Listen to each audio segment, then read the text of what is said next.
కార్తీక పౌర్ణమి సందర్భంగా యాదగిరిగుట్ట లక్ష్మీ నరసింహస్వామి ఆలయం భక్తులతో సందడిగా మారింది. ఉదయం నుంచి భక్తులు పెద్ద ఎత్తున తరలివస్తున్నారు. ఆలయ పరిసరాలు భక్తులతో కిక్కిరిసిపోయాయి. నరసింహుని దర్శించుకొని మొక్కులు చెల్లించుకొని కార్తీక పౌర్ణమి పూజలు నిర్వహిస్తున్నారు. అధిక సంఖ్యలో సత్యనారాయణ స్వామి వ్రతాల్లో పాల్గొన్నారు. అనుబంధ ఆలయమైన శివాలయంలో పర్వతవర్ధిని సమేత రామలింగేశ్వర స్వామిని దర్శించుకుంటున్నారు. స్వామివారి ఉచిత ప్రవేశ దర్శనానికి 2 గంటలు, ప్రత్యేక ప్రవేశ దర్శనానికి గంట సమయం పడుతోంది. కార్తీక పౌర్ణమి రోజు సత్యనారాయణ స్వామి వ్రతాలు చేయించుకోవడం అనేది అనాదిగా వస్తున్న ఆచారం. ఇంకా భక్తుల సౌకర్యాలు మెరుగుపరిచి వీళ్ళందరికీ కూడా వెయిట్ చేసే విధంగా చేశాం. గత సంవత్సరం 1400 వ్రతాలు చేశాం.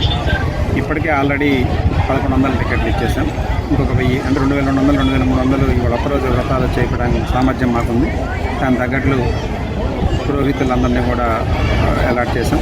అదేవిధంగా శానిటేషను, వ్రతానికి సంబంధించిన సామాగ్రి మొత్తం కూడా కిట్లు తయారు చేస్తాం. 2500 కిట్లు తయారు చేస్తాం. ఎటువంటి ఇబ్బంది లేకుండా శానిటేషన్ సంబంధించి కానివ్వండి, భక్తుల సౌకర్యాల విషయంలో కానివ్వండి, డ్రింకింగ్ వాటర్ కానివ్వండి, టాయిలెట్స్ కానీ అన్నింటినీ కూడా సిద్ధం చేసాం. ఈ వ్రతాలని చాలా ప్రశాంతంగా చేసుకోవడానికి ఎటువంటి పరిస్థితులు అవసరమో మన ఇళ్లలో చేసుకుంటే ఎలా చేసుకుంటామో అలాంటి దాదాపు కల్పించే విధంగా చేస్తున్నాం. భక్తులందరూ కూడా సహకరిస్తున్నారు. ఎటువంటి ఇబ్బంది లేకుండా. అదేవిధంగా సాయంత్రం కార్తీక పౌర్ణమి ఉంది. శివాలయంలో సామూహిక కార్తీక దీపాలు వెలిగించడం ఉంది. దాని